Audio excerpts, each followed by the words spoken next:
अकबर और व्यापारी की अद्भुत मुठभेड़। यह कहानी एक ऐसी घटना के बारे में है जिसने अकबर के जीवन को एक नई दिशा दी। अकबर, जो अपने राज्य को शांति और समृद्धि के साथ चलाने के लिए प्रसिद्ध थे, ने एक व्यापारी के साथ जो मुठभेड़ की, उसने उसे यह सिखाया कि किसी भी समस्या का हल केवल मेहनत, ईमानदारी और समर्पण से संभव है। यह कहानी हमें यह भी सिखाती है कि अपने लक्ष्य को पाने के लिए हमें कितनी कठिनाइयों का सामना करना पड़ता है, लेकिन अगर हमारे पास सही दृष्टिकोण और मार्गदर्शन हो तो हम किसी भी चुनौती को पार कर सकते हैं।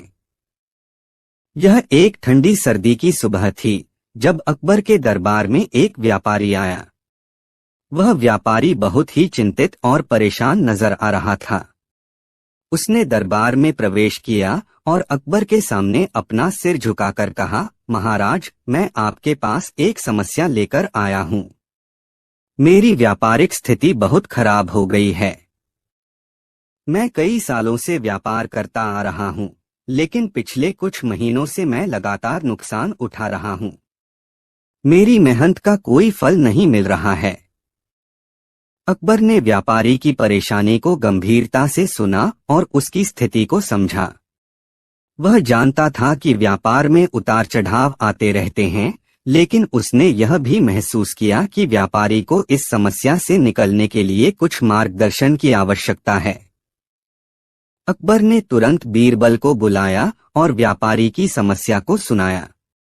बीरबल, जो अकबर के सबसे विश्वसनीय सलाहकार थे, ने व्यापारी से पूछा, तुम अपने व्यापार में क्या करते हो और तुम्हें क्या लगता है कि तुम्हारा असली उद्देश्य क्या है? व्यापारी ने जवाब दिया, मैं केवल अपनी दुकान में सामान बेचता हूँ। मुझे लगता है कि व्यापार बढ़ाने के लिए मैं अधिक से अधिक सामान बेचने की कोशिश करता हूँ, लेकिन मुझे नहीं समझ में आता कि फिर भी मैं क्यों घाटे में हूँ। बीरबल ने व्यापारी की बातों को ध्यान से सुना और फिर अकबर से कहा, महाराज, मैं व्यापारी को एक छोटी सी कहानी सुनाना चाहता हूँ जो शायद उसकी समस्या का हल हो। अकबर ने सहमति दी और बीरबल ने अपनी कहानी शुरू की। किसी समय की बात है, एक छोटे से गांव में एक व्यापारी रहता था। वह व्यापारी बहुत ईमानदार था, लेकिन उसकी व्यापारिक स्थिति ठीक नहीं थी।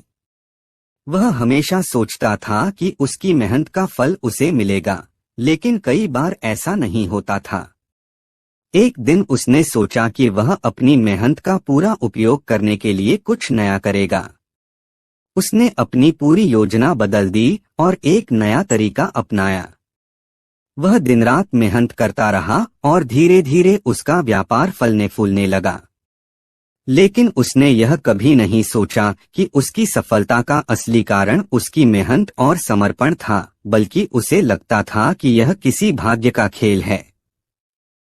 बीरबल ने व्यापारी को समझाया, आप जैसे व्यापारी को यह समझना होगा कि व्यापार में सफलता सिर्फ भाग्य पर निर्भर नहीं होती।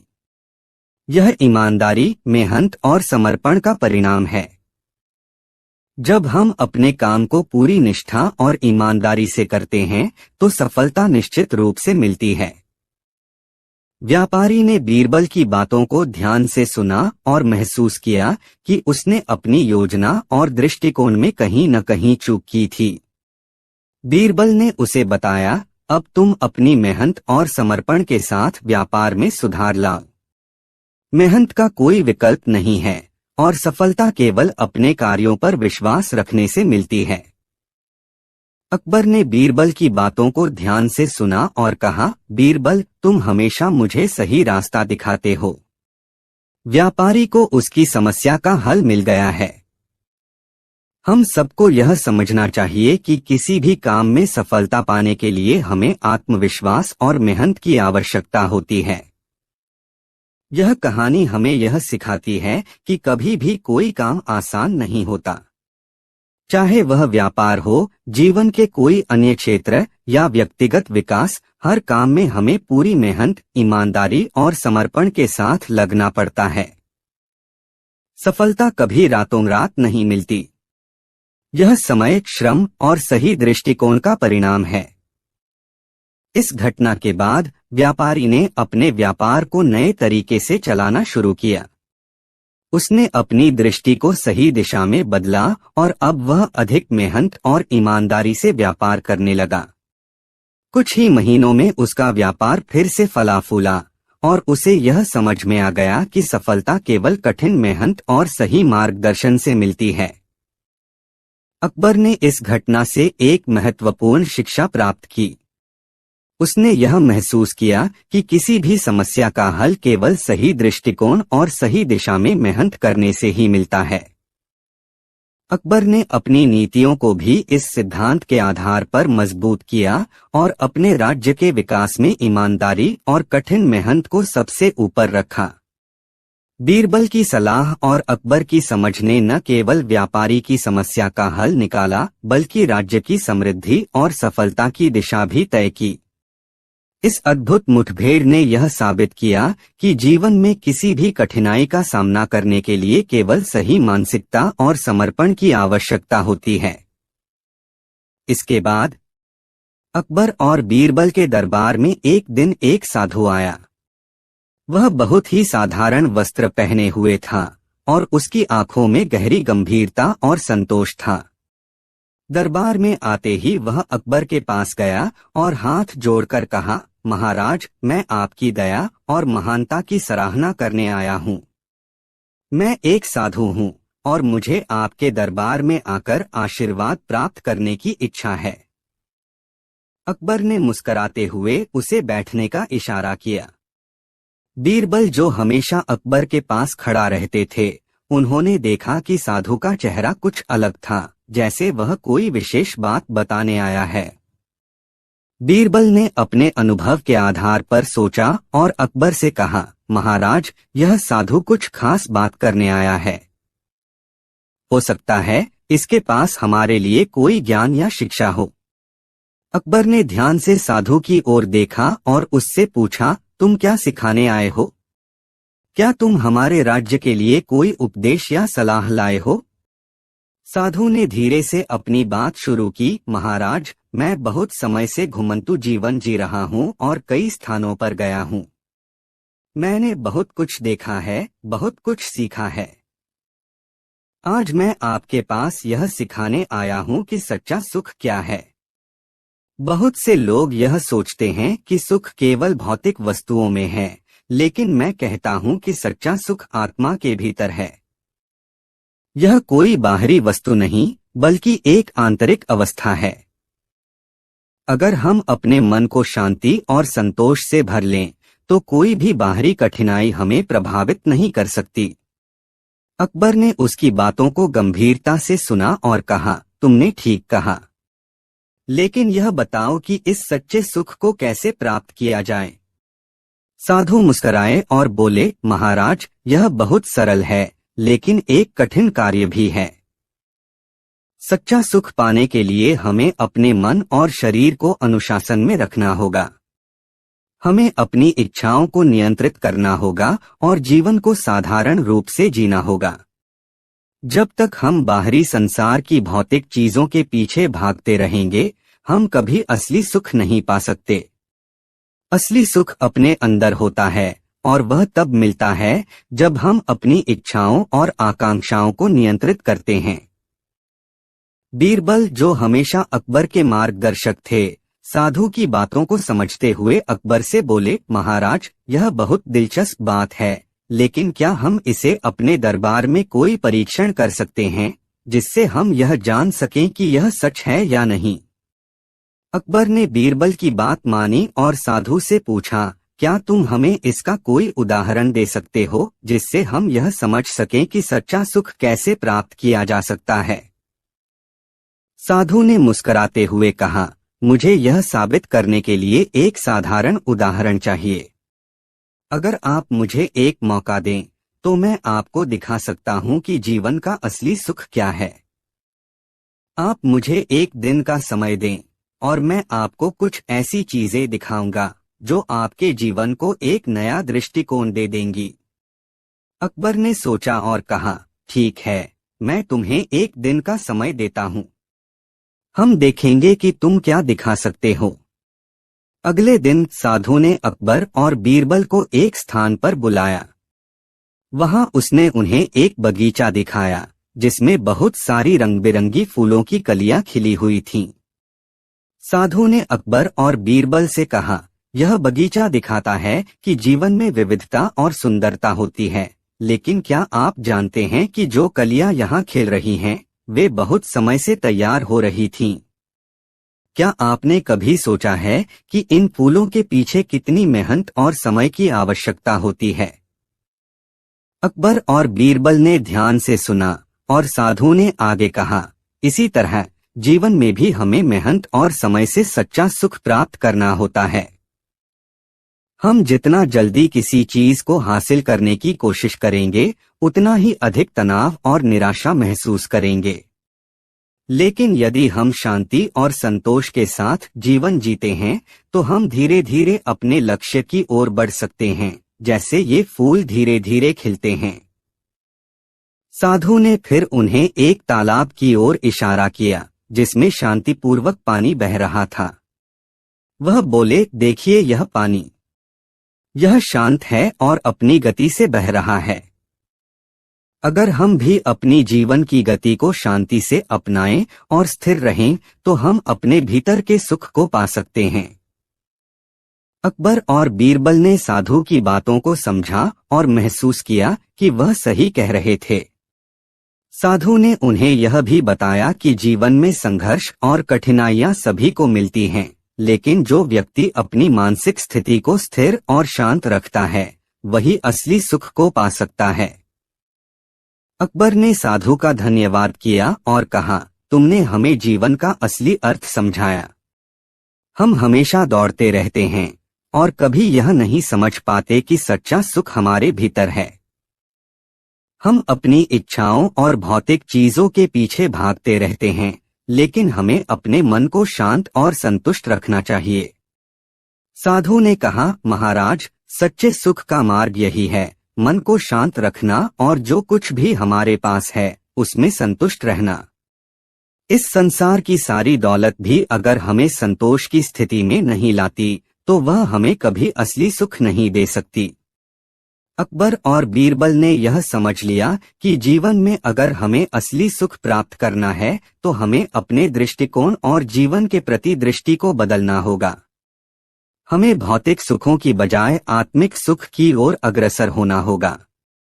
इस दिन के बाद से अकबर और बीरबल ने इस विचार को अपने जीवन में लागू किया और राज्य में भी शांति और संतोष का माहौल फैलाया। राज्य के लोग भी इस शिक्षा से प्रभावित हुए और उनके जीवन में भी शांति और संतोष आने लगा। इसके बाद एक दिन अकबर के दरबार में एक नया आदमी आया जो कि बेहद चतुर और चालाक दिख रहा था। उसका नाम था ताजीर। वह खुद को एक बड़ा व्यापारी बताता था और उसने अपने व्यापार में बहुत सफलता प्राप्त की थी। ताजीर ने अकबर से मिलने की इच्छा व्यक्त की और जैसे ही उसने दरबार में प्रवेश किया, उसकी चालाकी और आत्मविश्वास सबकी नजरों में आ गया।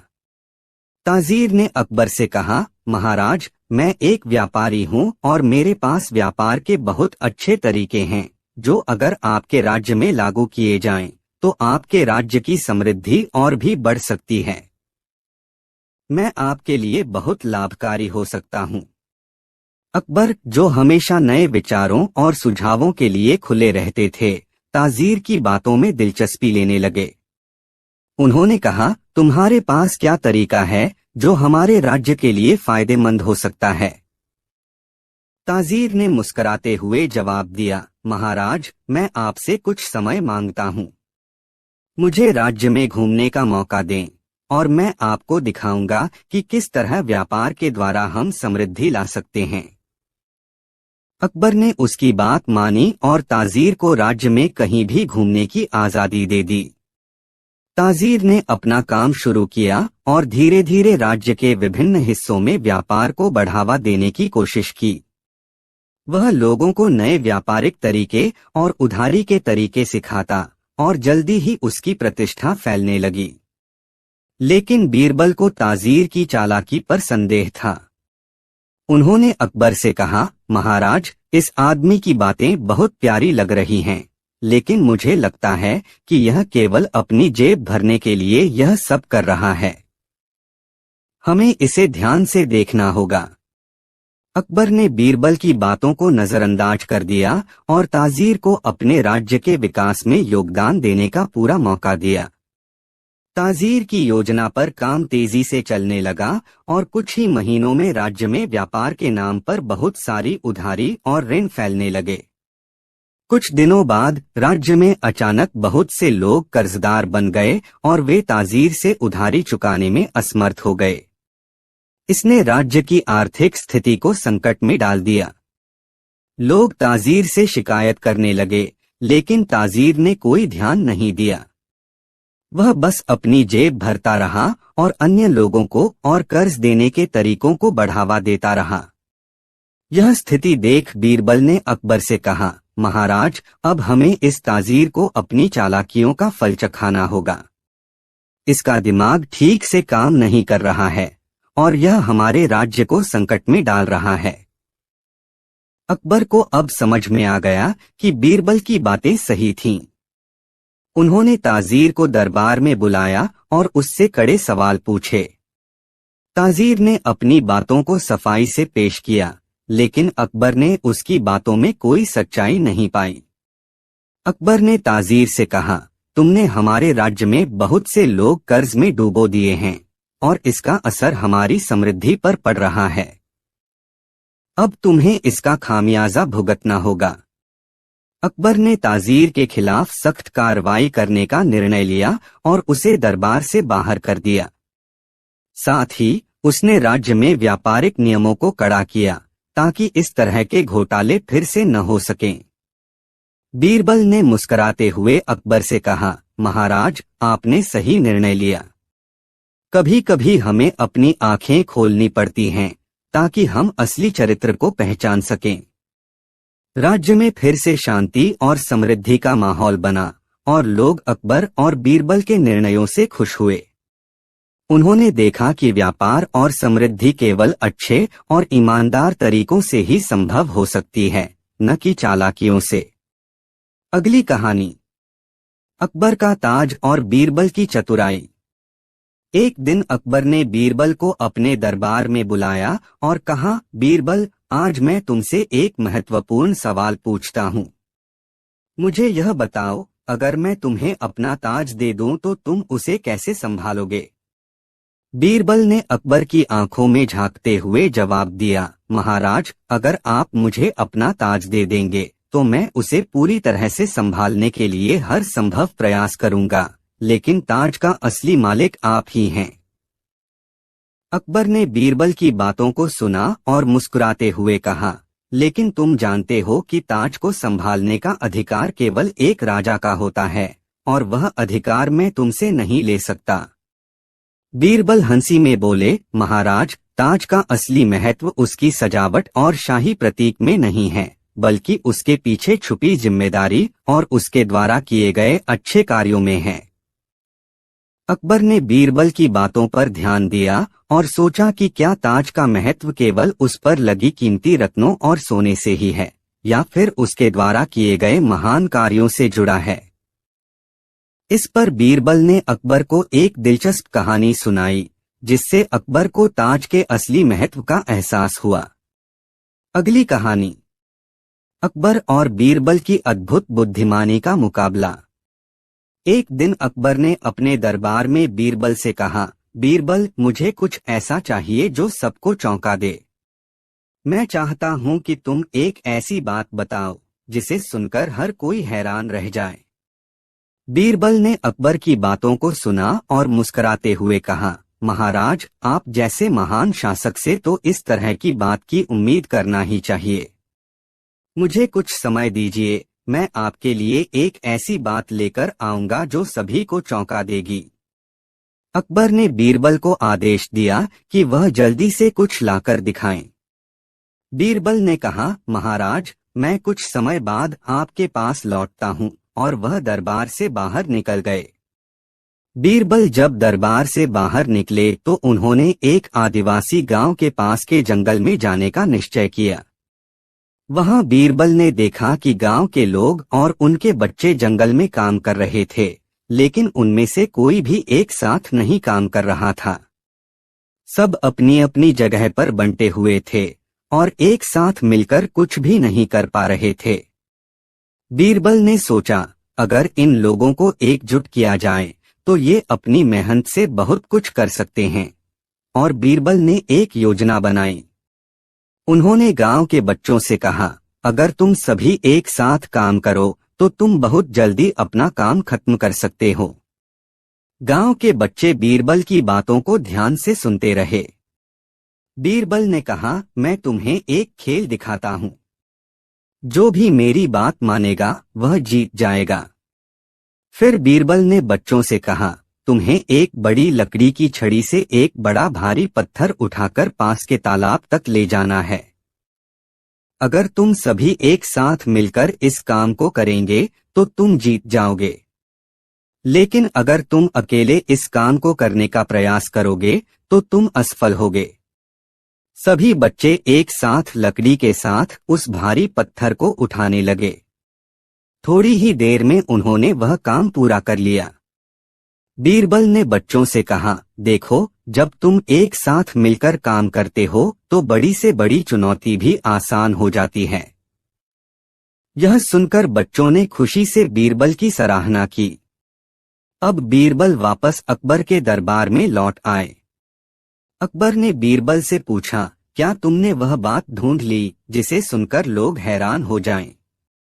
बीरबल मुस्कुराए और कहा, महाराज, मैं आपको एक मजेदार बात बताने आया हूँ। उन्होंने अकबर से कहा, आजकल लोग अपनी समस्याओं का समाधान अकेले ही खोजने की कोशिश करते हैं, लेकिन सच्चाई यह है कि जब हम एक साथ मिलकर काम करते हैं तो किसी भी मुश्किल का सामना करना आसान हो जाता है। मैंने एक छोटे से खेल के जरिए यह सिद्ध कर दिया है। अकबर को बीरबल की बातों से बहुत संतोष हुआ। वह समझ गए कि एकता और मिलजुल कर काम करना जीवन में सफलता प्राप्त करने का सबसे अच्छा तरीका है। उन्होंने बीरबल की बुद्धिमानी को सराहा और कहा, बीरबल, तुमने मुझे एक बहुत बड़ी शिक्षा दी। वास्तव में जब हम मिलकर काम करते हैं तो कोई भी मुश्किल हमें पार नहीं कर सकती। यह कहानी हमें यह सिखाती है कि अकेले हम कुछ भी हासिल नहीं कर सकते, लेकिन जब हम मिलकर काम करते हैं तो हर मुश्किल आसान हो जाती है। इसके बाद अकबर और बीरबल एक बार दरबार में बैठे थे। अकबर को अचानक एक विचार आया। उन्होंने बीरबल से पूछा, बीरबल, क्या तुम जानते हो कि मेरे राज्य में सबसे महत्वपूर्ण चीज क्या है? बीरबल ने थोड़ी देर सोचा और फिर कहा, महाराज, आपके राज्य में सबसे महत्वपूर्ण चीज आपके प्रजा का खुश रहना है। अगर लोग खुश हैं तो राज्य समृद्ध होता है। अकबर ने मुस्कुराते हुए कहा, बिल्कुल सही बीरबल। लेकिन अगर मैं कहूं कि मैं एक ऐसी चीज ढूंढना चाहता हूं जो राज्य के सभी लोगों के लिए महत्वपूर्ण हो, तो तुम क्या सोचते हो?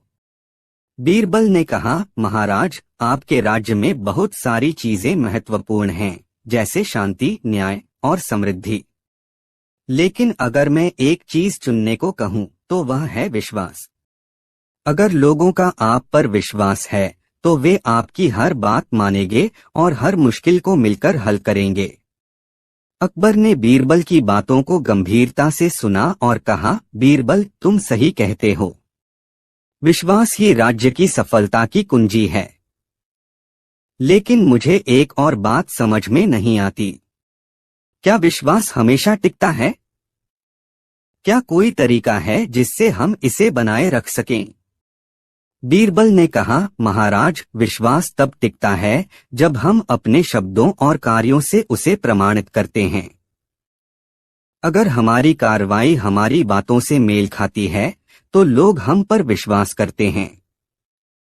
अकबर ने फिर बीरबल से पूछा, क्या तुम इसे साबित कर सकते हो बीरबल? बीरबल ने जवाब दिया, महाराज, मैं एक उदाहरण दूंगा। आप खुद देखेंगे कि जब लोग आपका विश्वास करते हैं तो वे कैसे आपके लिए काम करेंगे। अकबर ने बीरबल को चुनौती दी कि वह कुछ ऐसा करे जिससे राज्य के लोग विश्वास करें और एकजुट हो जाएं। बीरबल ने स्वीकार किया और अपनी योजना तैयार करने लगा। अगले दिन बीरबल ने राज्य के सभी प्रमुख लोगों को दरबार में बुलाया। वह उनसे एक प्रस्ताव रखना चाहता था।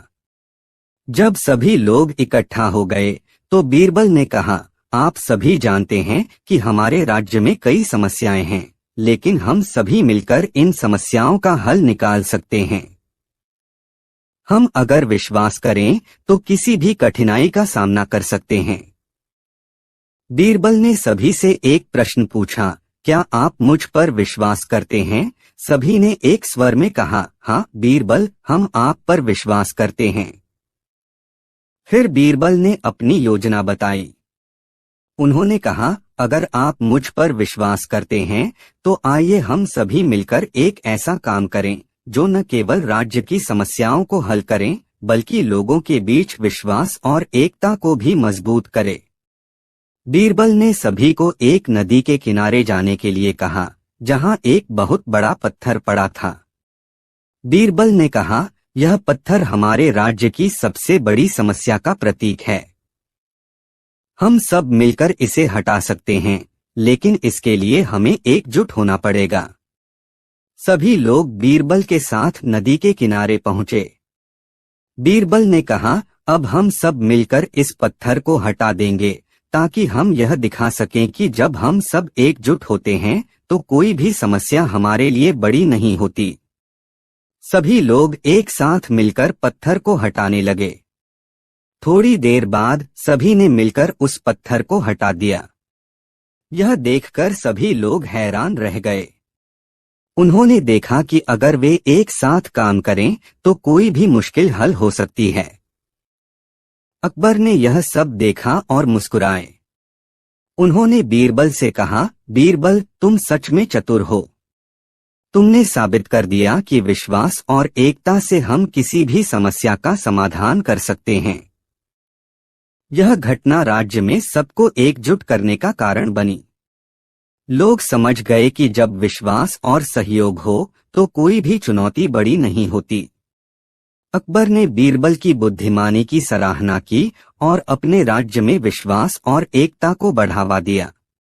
कहानी यह सिखाती है कि विश्वास और एकता से हम किसी भी समस्या का समाधान कर सकते हैं, और यह केवल तभी संभव होता है जब हम अपने शब्दों और कर्मों से उसे प्रमाणित करें। अगली कहानी, राजमहल में बीरबल की चतुराई, अकबर का दिमागी खेल। एक दिन अकबर और बीरबल अपने दरबार में बैठे हुए थे। अकबर की निगाहें कुछ चिंतित थीं और वह बीरबल से बात करने के लिए उत्सुक थे। अकबर ने बीरबल से कहा, बीरबल, आज मैं एक समस्या का हल ढूंढने की कोशिश कर रहा हूँ, लेकिन मुझे समझ नहीं आ रहा है। क्या तुम मेरी मदद कर सकते हो? बीरबल ने मुस्कुराते हुए कहा, महाराज, आपके सामने कोई भी समस्या हो, मैं उसे हल करने के लिए तैयार हूँ। आप मुझसे कहें, मैं पूरी कोशिश करूँगा। अकबर ने कहा, मैं जानता हूँ कि आप हमेशा किसी भी मुश्किल का हल निकाल लेते हो, लेकिन आज मैं चाहता हूँ कि आप एक दिमागी खेल खेलें। मैं आपको एक सवाल पूछूंगा और आपको उसका उत्तर देना होगा। बीरबल ने उत्सुकता से पूछा, महाराज, वह सवाल क्या है? अकबर ने कहा, कल दरबार में कुछ लोग आए थे और वे मुझे एक पहेली दे गए थे।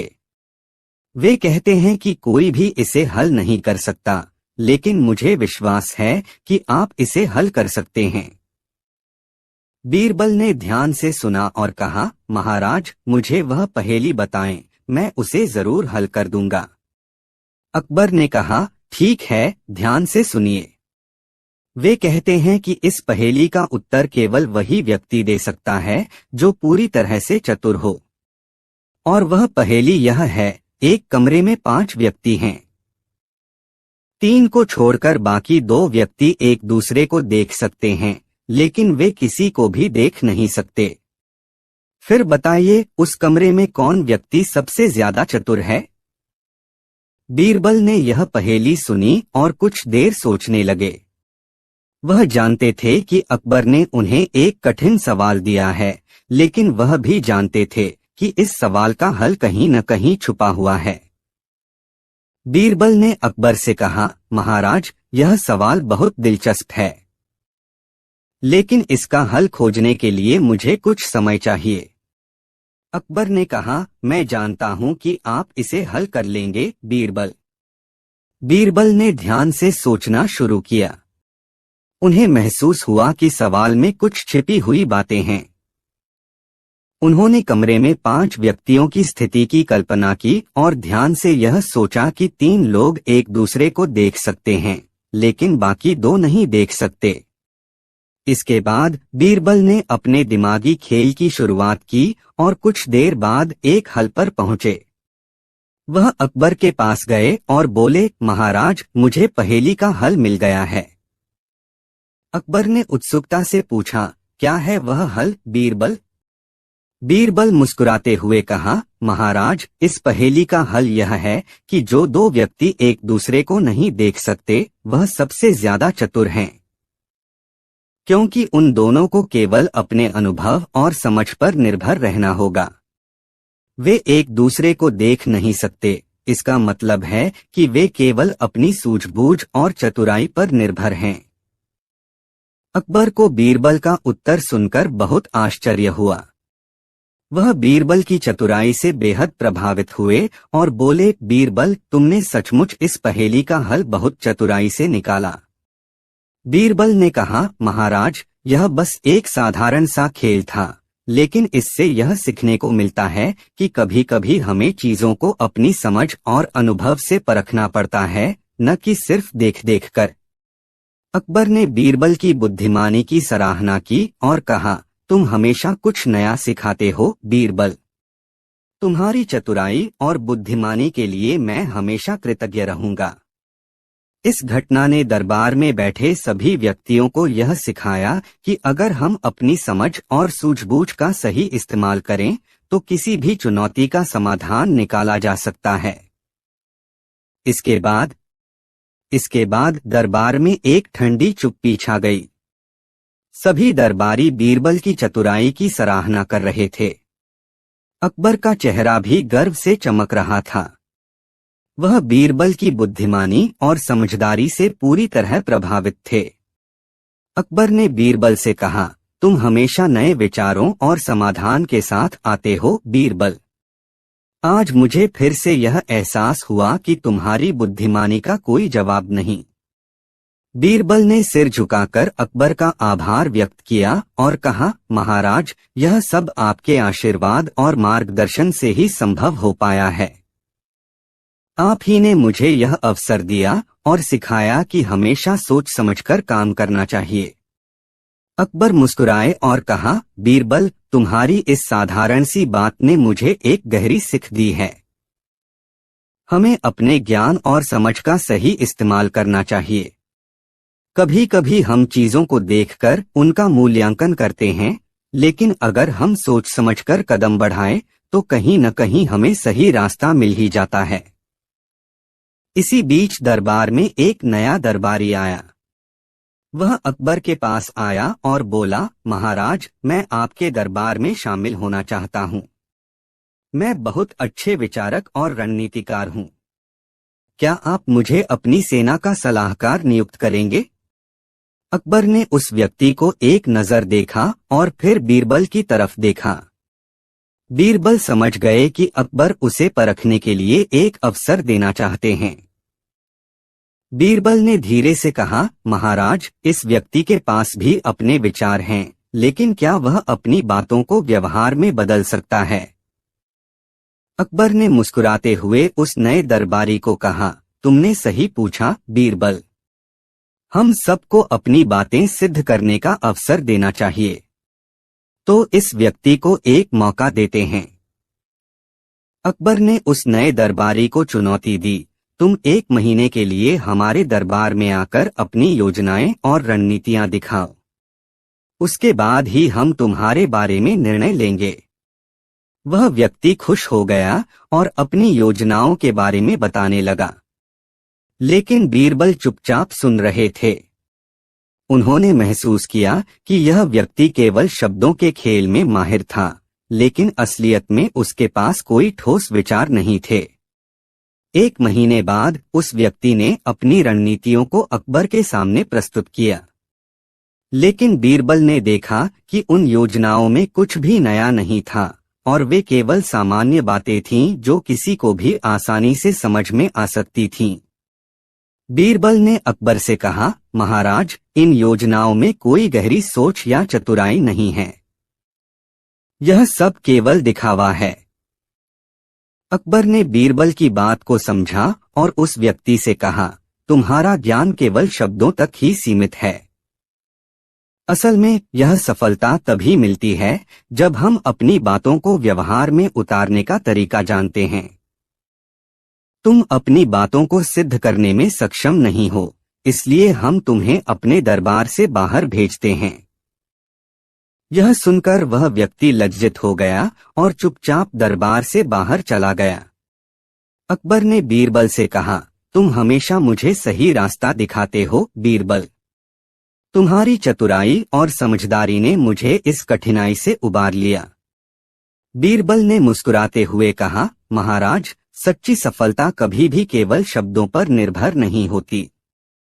वह तब मिलती है जब हम अपनी योजना और विचारों को सच्चे दिल से क्रियान्वित करते हैं। अकबर ने बीरबल की बातों को ध्यान से सुना और कहा, तुम सच कहते हो बीरबल।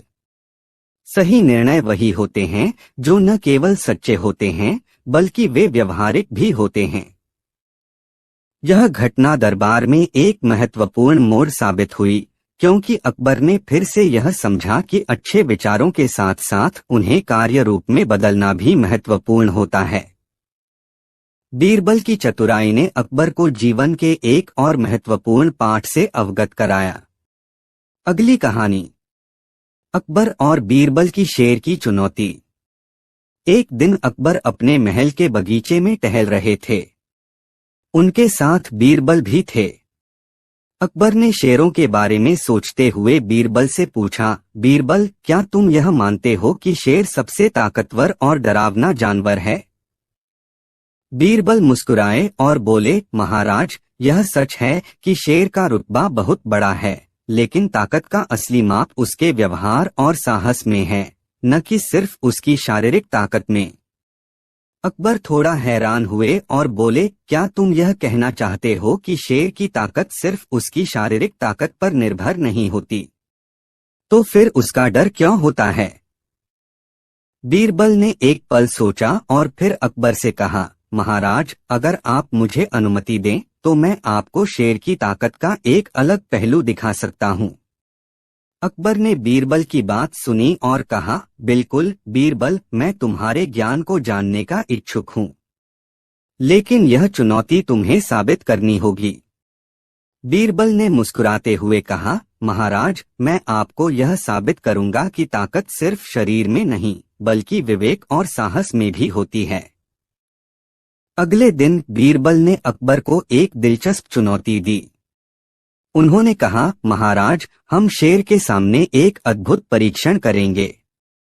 इस परीक्षण में शेर की वास्तविक ताकत का मूल्यांकन किया जाएगा।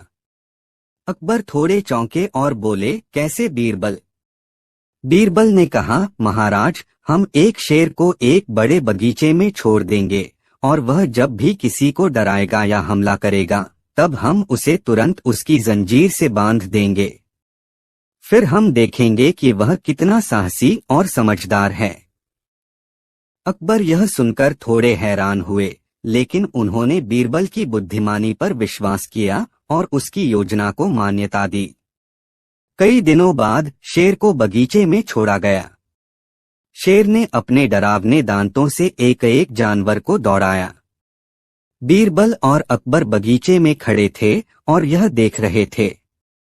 एक के बाद एक शेर ने कई जानवरों को भयभीत कर दिया, लेकिन उसे कोई फर्क नहीं पड़ा। बीरबल ने देखा कि शेर केवल डर पैदा कर रहा था, लेकिन वह वास्तव में खुद के भीतर कुछ नया करने की क्षमता नहीं दिखा रहा था। अकबर ने देखा कि शेर केवल शारीरिक ताकत का प्रदर्शन कर रहा था, लेकिन वह कुछ नया नहीं कर रहा था, ना ही वह अपनी स्थिति से बाहर निकलने की सोच रहा था। बीरबल ने इस पर कहा, महाराज, शेर की शक्ति केवल डर दिखाने तक सीमित है, लेकिन असली ताकत तब दिखती है जब कोई विवेक, साहस और धैर्य के साथ अपनी स्थिति से बाहर निकले। अकबर ने बीरबल की बात मानी और शेर को वापस बगीचे से बाहर ले लिया। अकबर ने बीरबल से कहा, अब मुझे समझ में आया कि शेर की ताकत केवल शरीर की ताकत नहीं होती, बल्कि विवेक और धैर्य में भी शक्ति होती है। बीरबल ने मुस्कुराते हुए कहा, महाराज, ताकत केवल शारीरिक नहीं होती, वह मानसिक और आत्मिक भी होनी चाहिए। सही समय पर सही निर्णय लेना, यह भी शक्ति का एक रूप है। अकबर ने यह सीख ली और बीरबल की बुद्धिमानी की सराहना की। इसके बाद अकबर और बीरबल की यह चर्चा दिन भर चलती रही।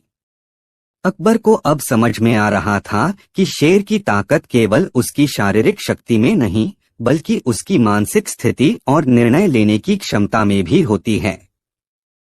बीरबल ने एक गहरी सांस ली और अकबर से कहा, महाराज, हम केवल शारीरिक ताकत पर निर्भर नहीं हो सकते। असली ताकत वह है जो हमें अपने मानसिक साहस, विवेक और आत्मविश्वास से मिलती है। अकबर ने बीरबल की बातों पर ध्यान दिया और फिर कहा, बीरबल, यह बिल्कुल सच है। जब तक हम सिर्फ अपनी शारीरिक ताकत पर निर्भर रहते हैं, तब तक हम अपने फैसलों और दिशा को सही तरीके से नहीं समझ सकते। असली शक्ति तब है जब हम सही समय पर सही निर्णय लेते हैं। अकबर ने बीरबल से एक नई चुनौती ली और कहा, अब मैं शेर की असली ताकत को समझ चुका हूं, लेकिन मुझे यह जानना है कि किसी व्यक्ति की असली ताकत और साहस क्या होता है। क्या तुम मुझे यह दिखा सकते हो? बीरबल ने अकबर को देखकर मुस्कुराया और कहा, महाराज, हम एक उदाहरण के रूप में किसी साधारण व्यक्ति को ले सकते हैं। वह व्यक्ति न केवल शारीरिक ताकत से, बल्कि अपने ज्ञान, समझदारी और साहस से भी परिस्थितियों का सामना करता है। अकबर ने उत्सुकता से पूछा, क्या तुम यह कह रहे हो कि कोई साधारण व्यक्ति भी किसी शेर से ज्यादा ताकतवर हो सकता है? बीरबल ने जवाब दिया, जी हाँ, महाराज। असली ताकत वह है जो एक व्यक्ति को न केवल अपने शारीरिक साहस से, बल्कि अपने बुद्धिमानी और साहस से किसी भी कठिनाई का सामना करने की शक्ति देती है। अकबर ने बीरबल की बातों को समझते हुए कहा, मुझे विश्वास है कि तुम मुझे सही रास्ता दिखाओगे, बीरबल। हमें शारीरिक ताकत से अधिक मानसिक ताकत की आवश्यकता है, ताकि हम मुश्किल हालात में भी सही निर्णय ले सकें। इस बातचीत के बाद अकबर ने बीरबल को अपनी दरबारी में एक नई जिम्मेदारी सौंपी। वह चाहते थे कि बीरबल दरबार के सभी मामलों को देखे और अपने ज्ञान और विवेक का सही उपयोग करें। बीरबल ने अपनी नई जिम्मेदारी को पूरी तरह से समझा और महाराज के आदेश का पालन किया। कुछ दिनों बाद अकबर ने एक बड़ा युद्ध अभियान शुरू किया। शत्रु शक्तिशाली था, लेकिन अकबर और उसकी सेना को इस युद्ध में सफलता पाने का पूरा विश्वास था। लेकिन जैसे जैसे युद्ध बढ़ा, अकबर को एहसास हुआ कि यह युद्ध उतना आसान नहीं था जितना उन्होंने सोचा था। शत्रु की सेना अधिक थी और अकबर की सेना थक चुकी थी। अकबर को इस संकट में बीरबल की याद आई। वह तुरंत बीरबल के पास गए और कहा, बीरबल, अब हमें युद्ध में अपनी असली ताकत का इस्तेमाल करना होगा। हम केवल शारीरिक बल से इस युद्ध को नहीं जीत सकते। हमें अपने विवेक, साहस और निर्णय क्षमता का प्रयोग करना होगा। बीरबल ने अकबर को शांत किया और कहा, महाराज, सबसे पहले हमें यह समझना होगा कि असली ताकत हार को स्वीकार करने और सही समय पर सही कदम उठाने में होती है। हमें शारीरिक बल के साथ साथ हमारी रणनीति पर भी ध्यान केंद्रित करना होगा। बीरबल ने अकबर को एक योजना दी, जिसमें शत्रु की कमजोरी का सही तरीके से फायदा उठाने की बात की गई थी। योजना के मुताबिक अकबर और उसकी सेना शत्रु को भ्रमित करने के लिए रात के समय छिपकर उनकी तैयारी के खिलाफ एक बड़ा हमला करेंगे। बीरबल ने यह सुनिश्चित किया कि सेना के सभी सदस्य मानसिक रूप से तैयार रहें ताकि वे अपनी योजना को ठीक से लागू कर सकें। अकबर ने बीरबल की योजना को अपनाया और सेना को तैयार किया। जैसे ही युद्ध शुरू हुआ, बीरबल की योजना ने चमत्कारी परिणाम दिए। शत्रु को युद्ध के दौरान समझ ही नहीं आया कि उनकी स्थिति कैसे बिगड़ गई। अकबर और उसकी सेना ने बीरबल की चतुराई और रणनीति के कारण एक बड़ी जीत हासिल की। युद्ध के बाद अकबर ने बीरबल से कहा, बीरबल, तुम्हारी बुद्धिमानी और साहस ने हमें इस युद्ध में जीत दिलाई। अब मुझे समझ में आया कि असली ताकत केवल शरीर की ताकत में नहीं, बल्कि सही समय पर सही निर्णय लेने की क्षमता में होती है। बीरबल मुस्कुराए और कहा, महाराज, सही निर्णय केवल सोच समझकर किए गए फैसलों से आते हैं। शारीरिक ताकत से कहीं अधिक महत्वपूर्ण है मानसिक ताकत, और यही असली सफलता का मार्ग है। अकबर ने बीरबल की बातों को दिल से माना और उसकी बुद्धिमानी की सराहना की। इस घटना के बाद से अकबर ने कभी भी केवल शारीरिक बल पर निर्भर होकर निर्णय नहीं लिया, बल्कि हमेशा अपनी मानसिक शक्ति और विवेक का सही उपयोग किया। अगली कहानी, बीरबल और असली विश्वास का पहेली। एक दिन अकबर ने अपने दरबार में दरबारियों से एक सवाल पूछा। अकबर ने सभी से कहा, मैं चाहता हूं कि आप सभी मुझे यह बताएं कि क्या होता है असली विश्वास। सभी दरबारी इस सवाल का सही जवाब देने के लिए सोचने लगे। कुछ दरबारी कहते थे कि असली विश्वास वह है जब आप किसी से अपने दिल की बात बिना किसी डर के कह सकें, तो कुछ ने कहा कि असली विश्वास वह है जब आप किसी व्यक्ति पर अपनी जान भी भरोसा कर सकें। लेकिन अकबर को कोई भी जवाब संतुष्ट नहीं कर पा रहा था।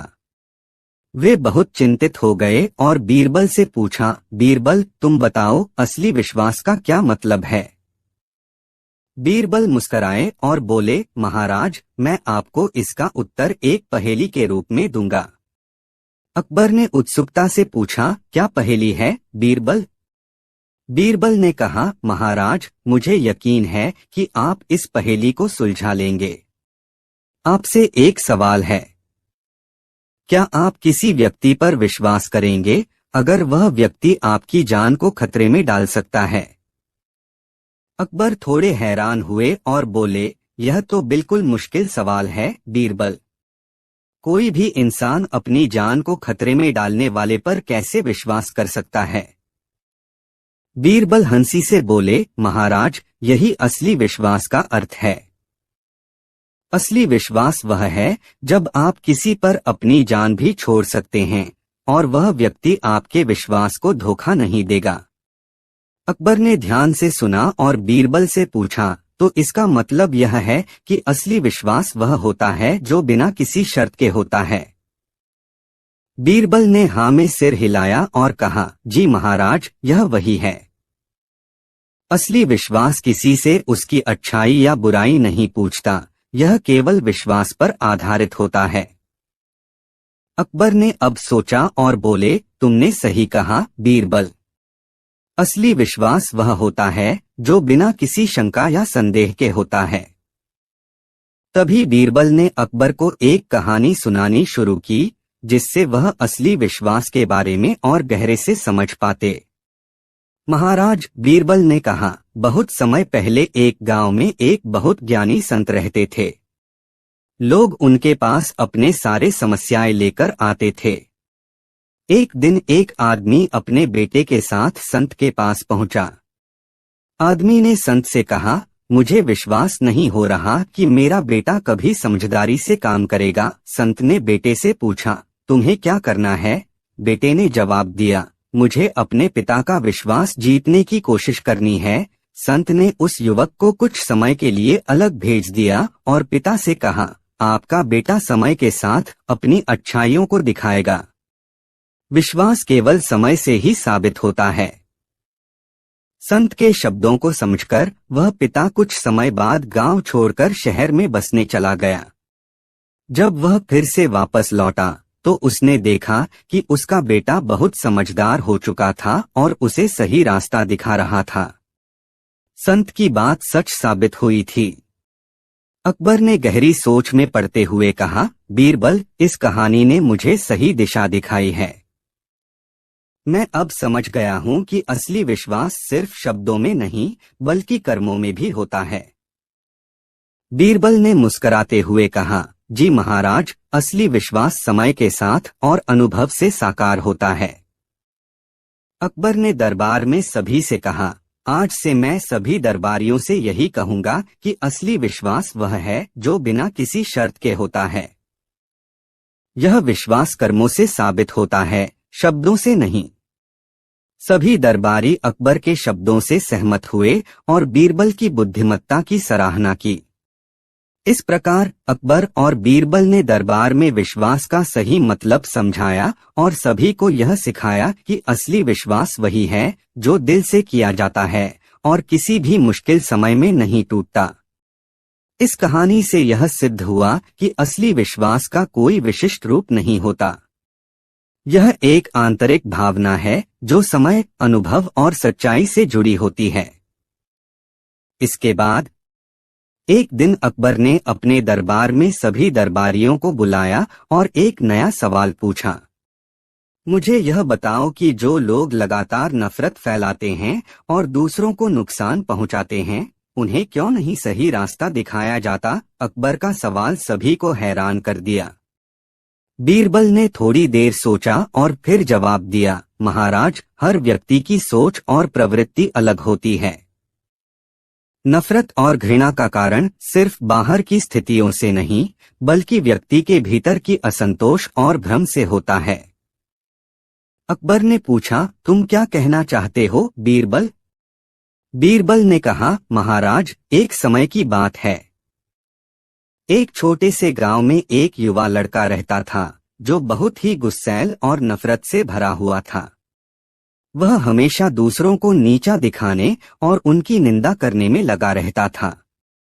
उसकी यह आदत गांव के सभी लोगों को परेशान करने लगी थी। गांव वाले उसे समझाने की कोशिश करते, लेकिन वह किसी की बात नहीं सुनता था। अकबर ने ध्यान से सुना और बीरबल से पूछा, फिर क्या हुआ? बीरबल ने कहा, एक दिन गांव में एक साधु महात्मा आए। वह संतुष्ट और शांतिपूर्ण व्यक्ति थे। गांव के लोगों ने उन्हें उस लड़के के बारे में बताया और कहा कि वह बहुत गुस्सैल है, उसे कोई समझा नहीं पा रहा है। महात्मा ने उसे बुलाया और कहा, तुम अपने गुस्से और नफरत को क्यों नहीं छोड़ देते? तुम्हारी यह भावना तुम्हारे ही अंदर की पीड़ा और असंतोष का परिणाम है।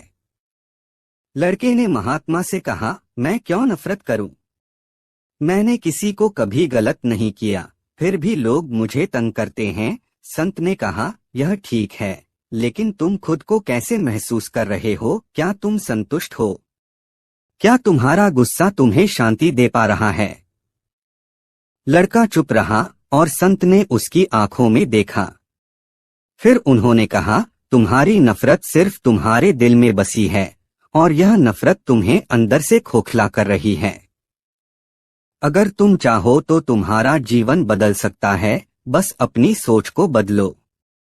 अकबर ने कहा, तो क्या वह लड़का बदल गया?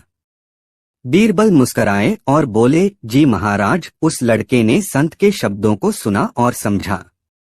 वह धीरे धीरे अपनी नफरत को छोड़ने लगा और दूसरों के साथ अच्छे व्यवहार करने की कोशिश करने लगा। उसने पाया कि जब वह दूसरों के साथ अच्छे से व्यवहार करता था तो उसका दिल शांत होता था और उसका गुस्सा भी कम हो गया था। कुछ ही महीनों में वह लड़का एक अच्छे इंसान के रूप में बदला और गांव में उसकी इज्जत भी बढ़ गई। अकबर ने हंसते हुए कहा, बीरबल, तुम्हारी यह कहानी बहुत महत्वपूर्ण है। यह हमें यह सिखाती है कि नफरत और घृणा से कभी कोई अच्छा परिणाम नहीं मिलता। हमें अपनी सोच को बदलना चाहिए और शांति से जीवन जीना चाहिए। बीरबल ने कहा, महाराज, यही सच्ची बात है। नफरत से कभी कोई खुश नहीं हो सकता, लेकिन प्रेम और समझ से जीवन में शांति आती है। अकबर ने गंभीरता से कहा, आज से मैं भी यह सिखाऊंगा कि नफरत और घृणा का कोई स्थान नहीं है। हमें सभी के साथ प्रेम और शांति से रहना चाहिए। इसके बाद अकबर ने बीरबल की बातों को ध्यान से सुना और कुछ सोचते हुए कहा, बीरबल, तुम्हारी यह सलाह सच में बहुत महत्व रखती है। मैं हमेशा यही देखता आया हूं कि लोग छोटी छोटी बातों पर गुस्से में आकर नफरत फैलाते हैं, लेकिन क्या इससे किसी का भला होता है? बीरबल ने कहा, महाराज, बिल्कुल नहीं। जब हम गुस्से में होते हैं या किसी से नफरत करते हैं तो हम सिर्फ खुद को ही नुकसान पहुंचाते हैं। यह हमारे दिल को कठोर बना देता है और हमारे रिश्तों को भी कमजोर कर देता है। अकबर ने फिर कहा, तो बीरबल, क्या तुम यह कह रहे हो कि यदि हम अपने गुस्से और नफरत को छोड़ दें तो हमें शांति मिल सकती है? बीरबल ने मुस्कराते हुए कहा, जी महाराज, बिल्कुल। जब हम नफरत और गुस्से से दूर रहते हैं तो हम अपने जीवन को शांति और खुशी से भर सकते हैं। हमें दूसरों को समझने की कोशिश करनी चाहिए और उनके साथ सहानुभूति दिखानी चाहिए। अकबर ने हाँ में सिर हिलाया और फिर दरबार में मौजूद सभी दरबारियों से पूछा, तुम सब क्या सोचते हो? क्या हम सभी को अपनी नफरत और गुस्से को छोड़कर शांति का मार्ग अपनाना चाहिए? सभी दरबारियों ने एक स्वर में कहा, जी महाराज, हमें बीरबल की बातों पर ध्यान देना चाहिए और अपने जीवन में शांति और प्रेम की भावना को अपनाना चाहिए। अकबर ने फिर बीरबल से पूछा, बीरबल, तुम्हारी यह बात सही है। क्या तुम्हारे पास ऐसी और कहानियां हैं जो हमें और सिखा सकें? बीरबल ने कहा, महाराज, हाँ, एक और कहानी है जो इस विषय से जुड़ी हुई है। फिर बीरबल ने एक और कहानी सुनानी शुरू की। बहुत समय पहले एक गांव में दो दोस्त रहते थे। एक का नाम रामू था और दूसरे का नाम श्यामू। दोनों बचपन से एक दूसरे के अच्छे दोस्त थे। एक दिन किसी बात पर दोनों के बीच छोटी सी बहस हो गई। पहले तो यह मामूली सी बात थी, लेकिन धीरे धीरे वह बहस गुस्से में बदल गई। रामू ने श्यामू से कहा, तुम कभी कुछ सही नहीं करते, तुम्हारे कारण हमेशा परेशानी होती है। श्यामू भी गुस्से में आकर बोला, तुम हमेशा मुझे गलत समझते हो, तुम खुद भी कभी सही नहीं होते। यह दोनों एक दूसरे पर आरोप लगाने लगे और नफरत की भावना उनके दिलों में घर करने लगी। यह स्थिति अब और भी बिगड़ने लगी। दोनों ने एक दूसरे से बात करना बंद कर दिया और आपस में कटने लगे। यह स्थिति कुछ महीने तक चली। धीरे धीरे दोनों के दिलों में एक दूसरे के लिए नफरत बढ़ने लगी। लेकिन एक दिन रामू ने सोचा, क्या मैं सच में श्यामू से नफरत कर रहा हूं? क्या हमारे बीच की यह छोटी सी बहस इतनी बड़ी हो सकती है कि हम दोस्ती को खत्म कर दें? रामू ने श्यामू से मिलने का निर्णय लिया। वह श्यामू के घर गया और उससे कहा, मुझे खेद है कि हमने बेवजह एक दूसरे से नफरत की। हमें अपनी दोस्ती को नहीं खोना चाहिए था। श्यामू ने कहा, तुम सही कह रहे हो रामू। मैं भी यह समझता हूं कि गुस्से में आकर हमें कोई समाधान नहीं मिलेगा। हमें अपने रिश्ते को फिर से मजबूत बनाना चाहिए। दोनों ने अपनी गलती मानी और एक दूसरे से माफी मांगी। इसके बाद उनकी दोस्ती फिर से पहले जैसी हो गई और वे फिर से अच्छे दोस्त बन गए। अकबर ने कहा, यह बहुत बढ़िया कहानी थी बीरबल। इसने हमें यह सिखाया कि गुस्सा और नफरत से रिश्ते नहीं सुधरते, बल्कि माफी और समझ से हम अपने रिश्तों को मजबूत बना सकते हैं। बीरबल ने कहा, महाराज, यही सच्चाई है। हमें अपने गुस्से और नफरत को छोड़कर अपने रिश्तों में शांति और समझ को अपनाना चाहिए। अकबर ने फिर दरबार में सभी से कहा, आज से हम सभी नफरत और गुस्से को छोड़कर प्रेम और शांति से एक दूसरे के साथ व्यवहार करेंगे। हम एक दूसरे को समझने की कोशिश करेंगे ताकि हमारे रिश्ते और मजबूत हो सकें। इस प्रकार अकबर और बीरबल ने अपने दरबारियों को एक महत्वपूर्ण जीवनधारा का पाठ पढ़ाया। वे जानते थे कि नफरत और गुस्से से किसी भी समस्या का समाधान नहीं होता, बल्कि शांति, समझ और प्रेम से ही हम अपने जीवन को खुशहाल बना सकते हैं। अगली कहानी। अकबर और बीरबल के दरबार में आए दो अजनबी व्यक्तियों का रहस्यमय घटनाओं से भरा खौफनाक सफर। एक दिन अकबर के दरबार में दो अजनबी व्यक्तियों का आगमन हुआ। उनका पहनावा असामान्य था और चेहरे पर एक ऐसी गहरी चिंता छाई हुई थी जैसे वे किसी भयंकर रहस्य से जूझ रहे हों। अकबर ने उन्हें दरबार में बुलाया और बीरबल से कहा, बीरबल, इन दोनों व्यक्तियों के बारे में जानकारी लाओ। बीरबल ने दोनों से पूछा, आप दोनों कहाँ से आए हैं और हमारे दरबार में किस लिए आए हैं? एक व्यक्ति ने धीरे से जवाब दिया, महाराज, हम एक छोटे से गांव से आए हैं। हमसे एक खौफनाक घटना घटी है जिसे हम समझ नहीं पा रहे हैं। अकबर ने कहा, हमारे दरबार में तुम्हारा स्वागत है। कृपया अपनी कहानी सुनाओ। पहला व्यक्ति बोल पड़ा, हमारे गांव में एक पुरानी हवेली है जो पिछले कई सालों से खाली पड़ी हुई थी। एक दिन हम दोनों ने सोचा कि क्यों न हम उस हवेली की जांच करें। हम दोनों वहां गए, लेकिन जो कुछ हमने वहां देखा वह हमें हमेशा याद रहेगा। हवेली के अंदर एक अजीब सी हलचल थी। वहां किसी के चलने की आवाजें सुनाई देती थीं, लेकिन कोई दिखाई नहीं देता था। हम डर से कांपते हुए अंदर गए, लेकिन वहां कुछ भी सामान्य नहीं था। अचानक हमें एक बंद कमरे से किसी के चीखने की आवाज आई। अकबर और बीरबल दोनों चुपचाप सुन रहे थे।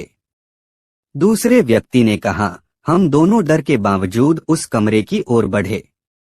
जब हम कमरे के दरवाजे के पास पहुंचे तो अचानक दरवाजा अपने आप खुल गया। अंदर का दृश्य देखकर हम हैरान रह गए। कमरे में चारों ओर अजीब सा धुआं था और एक पुरानी किताब खुली पड़ी थी। जैसे ही हमने किताब को छुआ, हमें एक जोर की आवाज सुनाई दी और हम दोनों बेहोश हो गए। जब हम होश में आए तो हमें लगा जैसे समय थम सा गया हो और हम अब इस दुनिया में नहीं रहे। बीरबल ने ध्यान से सुना और कहा, महाराज, यह निश्चित ही किसी जादुई शक्ति का प्रभाव प्रतीत होता है। हमें इस रहस्य को हल करने के लिए जल्द से जल्द कदम उठाना चाहिए। अकबर ने कहा, बीरबल, तुम्हारे पास कोई योजना है? बीरबल ने सिर झुकाकर कहा, महाराज, हमें उस हवेली का पुनः दौरा करना होगा और वहां के हर कोने की जांच करनी होगी। इस रहस्य को सुलझाने के लिए हमें पूरी तरह से सतर्क रहना होगा। अकबर ने आदेश दिया, बीरबल, तुम तुरंत उस हवेली का दौरा करो। मैं तुम्हारे साथ रहूंगा और हम दोनों मिलकर इस रहस्य का पर्दाफाश करेंगे। कुछ दिन बाद अकबर और बीरबल उन दोनों अजनबी व्यक्तियों के साथ हवेली पहुंचे।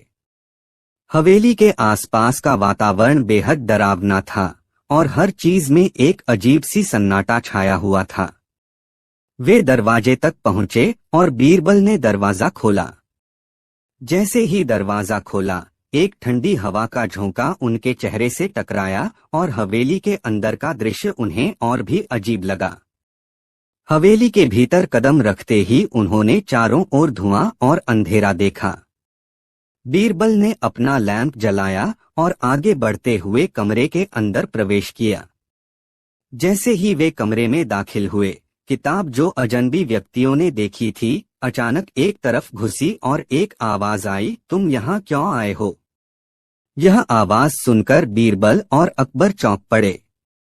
बीरबल ने कहा, हम इस रहस्य को जानने के लिए आए हैं। हमें यह बताओ, तुम कौन हो? अचानक कमरे के कोने से एक अंधेरे साया बाहर निकला और बोला, मैं वह आत्मा हूँ जो इस हवेली में बसी हुई है। कई साल पहले इस हवेली में एक व्यक्ति ने जादू की किताब पढ़ी थी और खुद को शापित कर लिया था। उस शाप के कारण आज भी मेरी आत्मा यहाँ फंसी हुई है। अकबर ने कहा, क्या हम तुम्हारी मदद कर सकते हैं? आत्मा ने कहा, मेरी मुक्ति तभी हो सकती है जब इस किताब को फिर से सही तरीके से बंद किया जाए। लेकिन इसके लिए तुम्हें मेरे पास आकर इस किताब को सही तरीके से खोलना होगा। बीरबल और अकबर ने साहसिक कदम उठाया और किताब को ठीक से खोला। जैसे ही किताब के पन्ने पलटे, हवेली में एक जोरदार हलचल हुई। अचानक पूरा वातावरण बदल गया और किताब से एक रोशनी का प्रवाह हुआ। आत्मा ने कहा, अब तुम मुझे मुक्त कर सकते हो, और फिर वह आत्मा हवेली से बाहर उड़ गई और हवेली का माहौल पूरी तरह से शांत हो गया। अकबर और बीरबल ने राहत की सांस ली। उन्होंने देखा कि हवेली अब पूरी तरह से सामान्य हो गई थी। दोनों अजनबी व्यक्तियों ने आकर अकबर और बीरबल का धन्यवाद किया। अकबर ने कहा, अब इस हवेली में शांति है और तुम्हारी समस्या का हल हो गया है। वे सभी हवेली से बाहर निकले और वापस महल लौट आए। अकबर ने कहा, बीरबल, तुम्हारी सूझबूझ और साहस के कारण हम इस रहस्य का हल निकाल सके। बीरबल ने मुस्कुराते हुए कहा, महाराज, यह सिर्फ एक उदाहरण था कि हर समस्या का समाधान धैर्य और समझ से मिलता है। अकबर ने सिर झुकाकर कहा, तुम हमेशा मेरी मदद करते हो बीरबल। तुम्हारे कारण ही हम अपने राज्य में शांति बनाए रख पाते हैं। इस तरह अकबर और बीरबल ने एक और रहस्यमय घटना को सुलझाया और दरबार में सभी को एक महत्वपूर्ण पाठ दिया कि हर समस्या का समाधान धैर्य, साहस और सही सोच से होता है।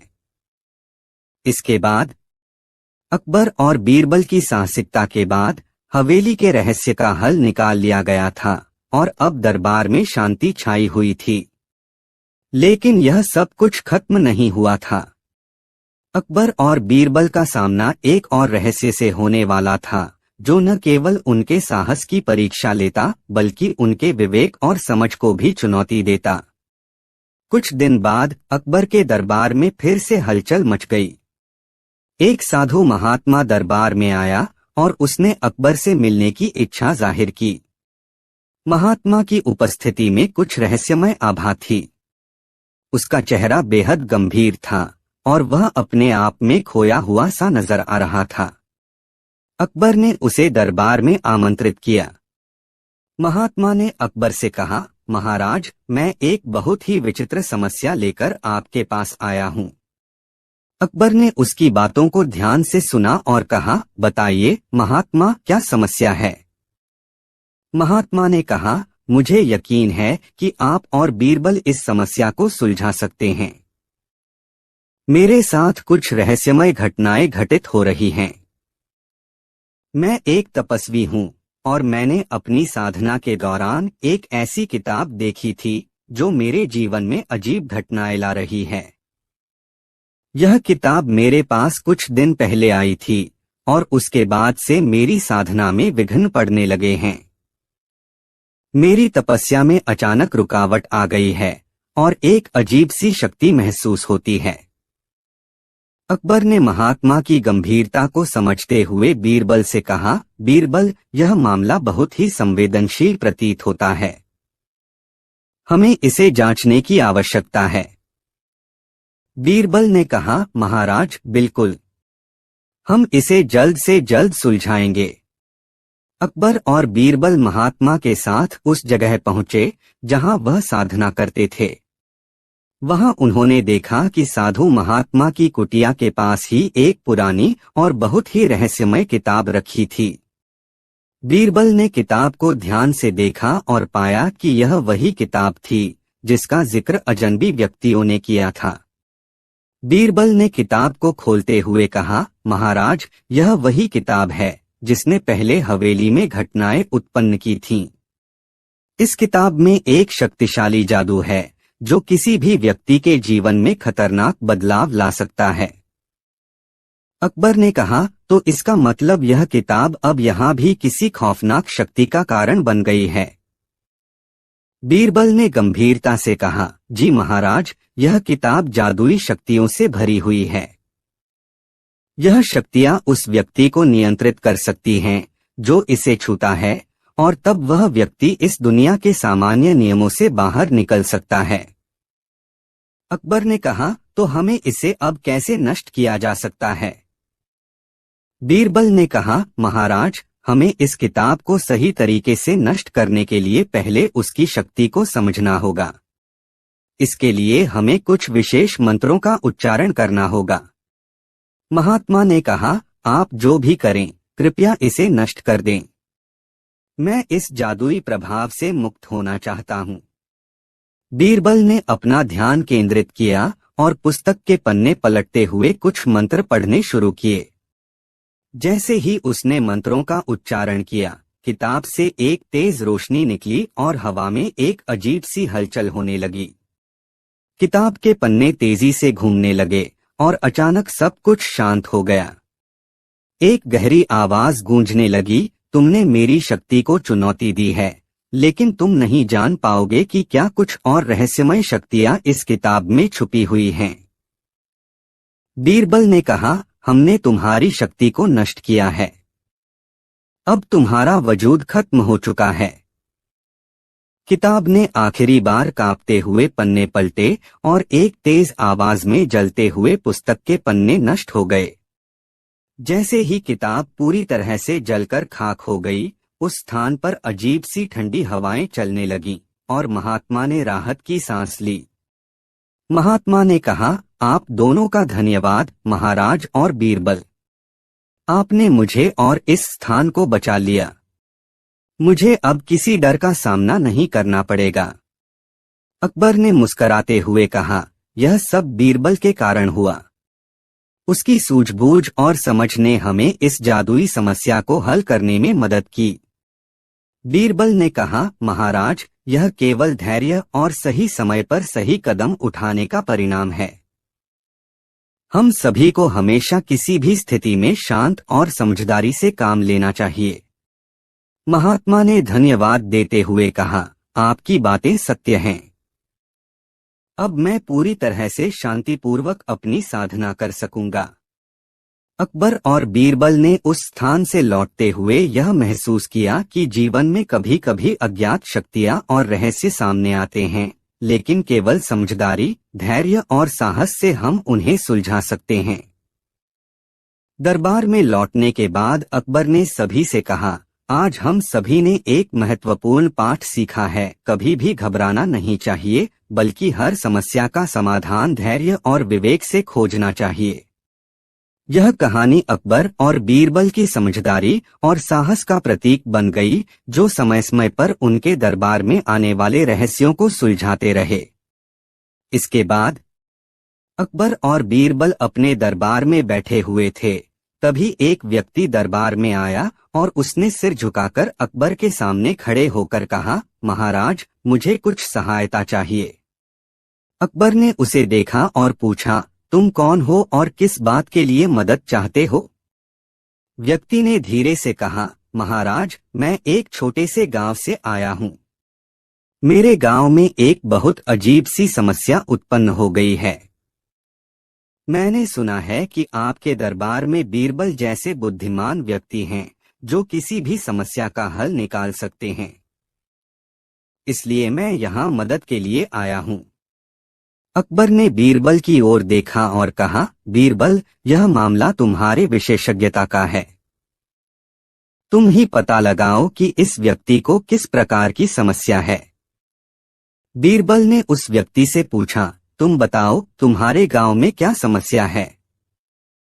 व्यक्ति ने कहा, महाराज, हमारे गांव में हाल ही में एक बहुत विचित्र घटना हुई है। एक रात गांव के मंदिर में एक अजीब सी आवाज आई। जब लोग सुबह मंदिर में गए तो वहां एक पुरानी मूर्ति गिरकर टूटी हुई पाई गई। मूर्ति को देखकर ऐसा लगता है जैसे किसी ने जानबूझकर उसे गिराया हो। अब गांव के लोग डर गए हैं और वे मानते हैं कि यह कोई अपशकुन है। बीरबल ने उसकी बातों को ध्यान से सुना और कहा, तुम चिंतित मत हो, हम तुम्हारे गांव जरूर जाएंगे और इस रहस्य का समाधान करेंगे। अकबर ने भी सहमति दी और कहा, बीरबल तुम जाओ और इस घटना का समाधान ढूंढो। कुछ दिनों बाद बीरबल अपने कुछ दरबारी साथियों के साथ उस गांव में पहुंचे। वहां के लोग घबराए हुए थे और उन्हें विश्वास नहीं हो रहा था कि यह घटना किस कारण से हुई। बीरबल ने सबसे पहले गांव के मंदिर का दौरा किया और मूर्ति को देखा। उसने आसपास के सभी लोगों से घटना के बारे में पूछा, लेकिन कोई भी इस बारे में कुछ ठोस जानकारी नहीं दे सका। बीरबल ने मंदिर के अंदर एक बार फिर ध्यान से देखा। वह धीरे धीरे मूर्ति के पास गया और उसके आसपास की दीवारों और फर्श को देखा। अचानक उसकी नजर एक छोटे से खामोश रास्ते पर पड़ी जो मंदिर के पीछे एक गुप्त कमरे तक जाता था। बीरबल ने उस रास्ते को ध्यान से देखा और फिर उसके पीछे की दीवार को टटोला। दीवार पर एक संदिग्ध खरोंचें थीं, जो दिखा रही थीं कि किसी ने इस दीवार को हटाने की कोशिश की थी। बीरबल ने दीवार को धीरे से हटाया और वहां एक छुपा हुआ कमरा पाया। कमरे के अंदर एक पुराना किताबों का ढेर था और एक किताब की जड़ में कुछ छुपा हुआ था। बीरबल ने किताब को उठाया और देखा, वह एक रहस्यमय पुस्तक थी जिस पर कुछ अजीब से प्रतीक बने हुए थे। इस बीच गांव के कुछ लोग बीरबल के पास आए और उन्होंने कहा, बीरबल हम सोचते हैं कि यह सब किसी जादुई शक्ति का काम है। क्या आप इसे हल कर सकते हैं? बीरबल ने किताब को ध्यान से देखा और कहा, यह पुस्तक उस मूर्ति को गिराने का कारण हो सकती है। हमें इसका गहराई से अध्ययन करना होगा। बीरबल ने उस पुस्तक के पन्ने पलटे और देखा कि उस पर कुछ मंत्र और शाप लिखे हुए थे। पुस्तक में यह भी लिखा था कि इस पुस्तक का इस्तेमाल करने से मंदिर की सुरक्षा को तोड़ा जा सकता था। बीरबल ने सबको समझाया कि यह किसी बाहरी व्यक्ति का काम हो सकता है जिसने इस पुस्तक के जरिए मंदिर की सुरक्षा को भंग किया और मूर्ति को गिराया। वह गुप्त कमरे में थोड़ी और जांच करने के बाद बाहर आया और गांव वालों से कहा, मुझे पूरा यकीन है कि यह कोई बाहरी व्यक्ति है जिसने इस पुस्तक के माध्यम से इन घटनाओं को अंजाम दिया। बीरबल ने अपने साथियों को आदेश दिया कि वे गांव के बाहर के सभी रास्तों पर निगरानी रखें। कुछ समय बाद बीरबल को एक संदिग्ध व्यक्ति मिला जो गांव से बाहर भागने की कोशिश कर रहा था। बीरबल ने उस व्यक्ति को पकड़ा और उसे मंदिर के बारे में पूछताछ की। संदिग्ध व्यक्ति ने डरते हुए कहा, मैं ही वह व्यक्ति हूं जिसने मंदिर की मूर्ति को गिराया। मैंने इस पुस्तक का इस्तेमाल किया था क्योंकि मुझे लगता था कि यह किसी शक्तिशाली रहस्य को उजागर कर सकती है। बीरबल ने उसे समझाया और कहा, तुमने जो किया वह गलत था। इस पुस्तक की शक्तियों का दुरुपयोग करने से तुमने न सिर्फ मंदिर की शांति को भंग किया बल्कि गांव के लोगों को भी डराया। उस व्यक्ति ने पछताते हुए सब कुछ कबूल किया। बीरबल ने उसे शांतिपूर्वक समझाया और अकबर को इस घटना की पूरी जानकारी दी।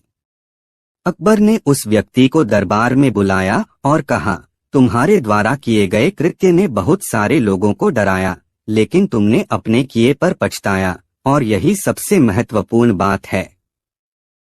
हम तुम्हारी सजा को हल्का कर रहे हैं, लेकिन इस घटना से हमें एक महत्वपूर्ण पाठ मिला कि किसी भी शक्ति का दुरुपयोग नहीं करना चाहिए।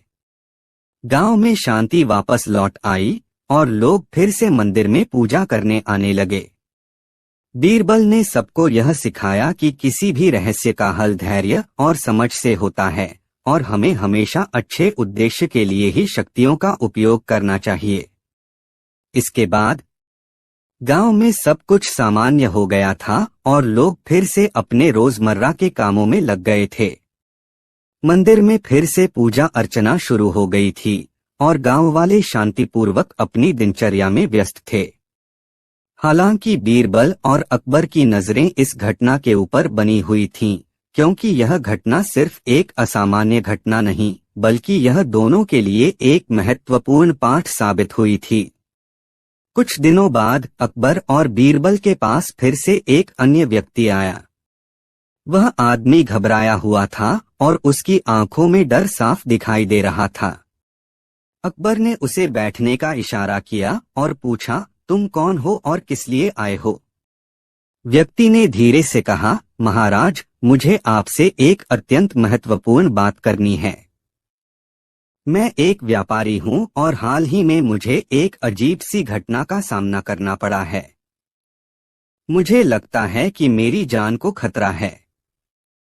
अकबर और बीरबल ने उस व्यक्ति से कहा, डरिए मत, हमें बताइए क्या समस्या है। व्यक्ति ने कहा, मैं एक बहुत बड़े व्यापारी का सेवक हूं।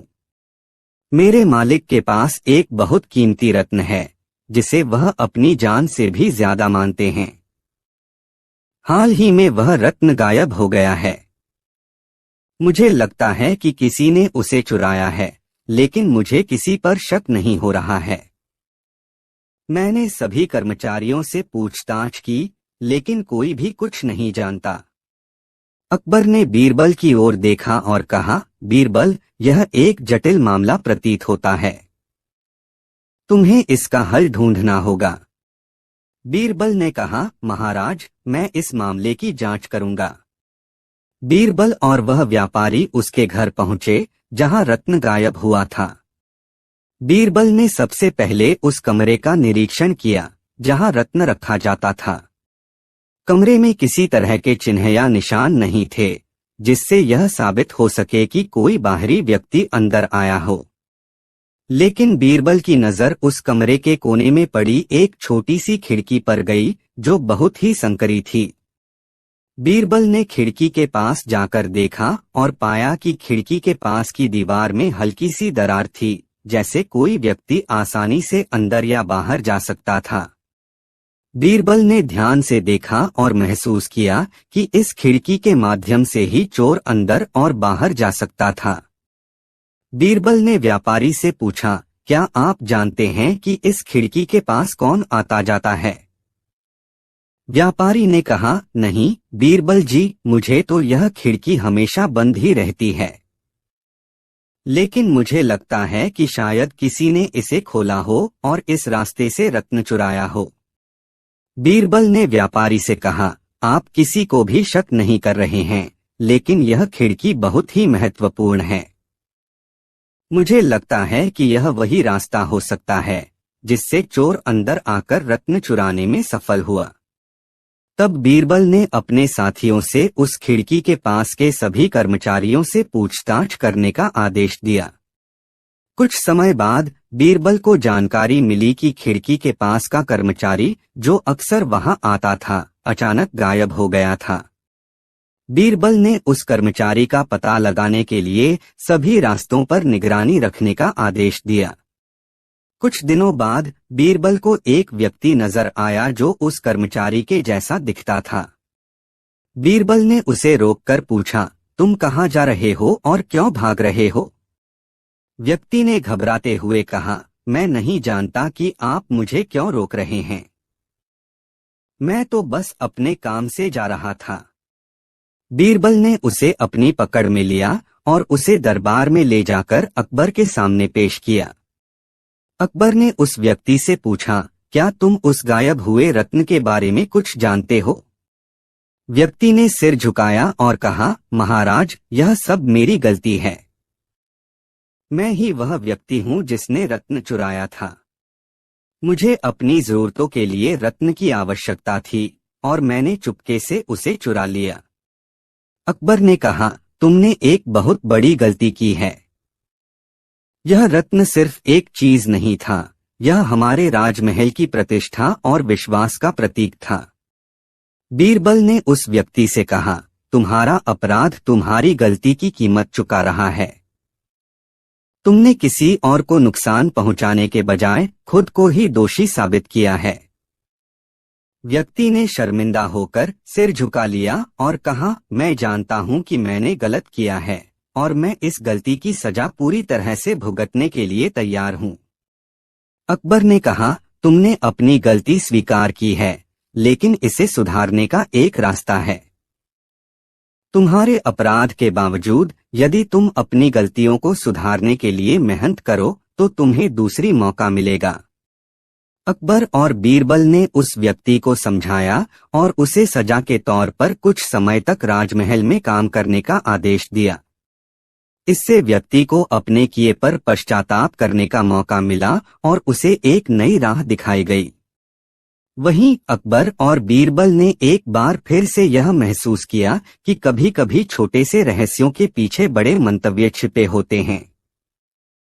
इस घटना ने उन्हें यह सिखाया कि यदि किसी भी व्यक्ति को सच में बदलना है तो उसे मौका देना चाहिए ताकि वह अपनी गलतियों को सुधार सके और एक नया जीवन शुरू कर सके।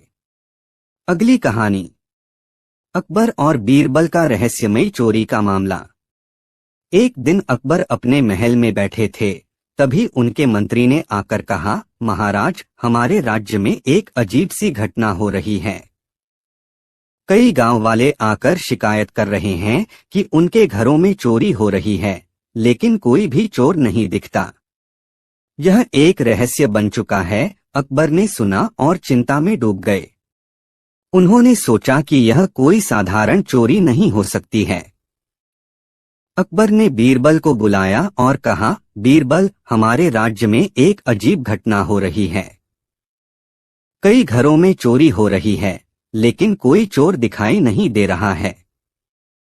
तुम्हें इस रहस्य का हल ढूंढना होगा। बीरबल ने अकबर की बातों को ध्यान से सुना और कहा, महाराज, अगर आप अनुमति दें तो मैं इस रहस्य को सुलझाने के लिए तैयार हूं। अकबर ने कहा, बीरबल, तुम हमेशा इस तरह के जटिल मामलों को सुलझाने में माहिर रहे हो। मुझे पूरा विश्वास है कि तुम इस बार भी इसे हल कर दोगे। बीरबल ने अपनी आंखें बंद की और सोचा, यह चोर कोई साधारण व्यक्ति नहीं हो सकता और चोरी भी कोई सामान्य नहीं हो सकती। यह किसी बड़ी योजना का हिस्सा हो सकता है। बीरबल ने गांवों में जाकर लोगों से बात करने का फैसला किया। वह सबसे पहले उस गांव में गए जहां से सबसे अधिक शिकायतें आई थीं। वहां के लोग बीरबल को देखकर खुश हुए और उन्होंने अपनी समस्याएं बतानी शुरू कर दी। एक बुजुर्ग महिला ने कहा, बीरबल जी, रात के समय कोई व्यक्ति हमारे घर में आता है, लेकिन वह चुपचाप चोरी करता है। हमें कभी भी चोर का चेहरा दिखाई नहीं दिया। दूसरी महिला ने कहा, हमने सोचा कि शायद कोई जान पहचान वाला हो, लेकिन हमें यकीन है कि चोर कोई बाहरी व्यक्ति नहीं हो सकता। हम डर के मारे सो भी नहीं पा रहे हैं। बीरबल ने इन बातों को ध्यान से सुना और गांव के हर घर का निरीक्षण किया। उन्होंने देखा कि चोरी की घटनाएं अक्सर रात के समय होती थीं और चोर घरों में घुसकर कुछ ही मिनटों में अपना काम करके चुपचाप गायब हो जाता था। बीरबल को यह देखकर कुछ शक हुआ कि चोर को घर में घुसने का तरीका बहुत ही अद्भुत और योजनाबद्ध था। बीरबल ने गांव के कुछ लोगों से पूछा, क्या तुम लोग कभी भी घरों के पास किसी को संदिग्ध तरीके से घूमते हुए देखा है?